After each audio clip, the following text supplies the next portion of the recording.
সজলদা, amount প্রতি বছর বাড়ছে, আপনি নেবেন না মানে কেউ নেবেন, এটা কি হতে পারে কখনো? একটু দরখাস্ত নিলাম তো চলতেই পারে। সবাই নিয়ে নিন, লুটে পুটে নিন।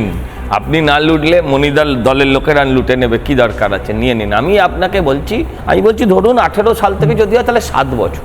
7 বছরে আপনি 10,000 থেকে আজকে 1 লাখ টাকা বৃদ্ধি হয়েছে। আচ্ছা মনিদা, আপনি 10 বছর আগে উকিল, 8 বছর আগে উকিল ছিলেন, আপনার 11 গুণ ফি হয়েছে, হয়নি? বেশি হয়েছে। তাহলে ঠিক আছে, তাহলে মনিদা এক্সেপশন। যদি কারোর হয়ে থাকে সে রোজ সন্ধ্যেবেলা রিপাবলিকে আসবে না। আমি একটা কথা বলছি, স্বর্ণালী, তুমি 2018 কোন এই চ্যানেলে ছিলে কিনা আমার মনে নেই, তুমি তো এই মানে প্রফেশনাল ওয়ার্ল্ডে ছিলে বলে আমার মনে হয়।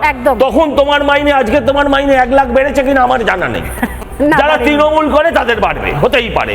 মন্ত্রিত্ব হওয়ার আগে ছিল সাইকেল, মন্ত্রিত্ব পাওয়ার পরে হচ্ছে এরোপ্লেন, এই হচ্ছে তাদের উন্নয়ন। আমার বক্তব্য হচ্ছে 1 লক্ষ টাকা বেড়ে গিয়েছে। আপনি বলুন সরকারি কর্মচারীদের মাইনে 1 লক্ষ টাকা বেড়েছে? আপনি বলুন পুজোর বাজেট 11 গুণ বেড়েছে? আপনি বলুন মানুষের অর্থনৈতিক অবস্থা 11 গুণ বেড়েছে? মুখ্যমন্ত্রীর আর এই তৃণমূলের এই যারা বক্তা প্রবক্তা, ছোট ছেচেরা, সামান্য অসামান্য যত লোক আছে, শুধু তাদের বেড়েছে।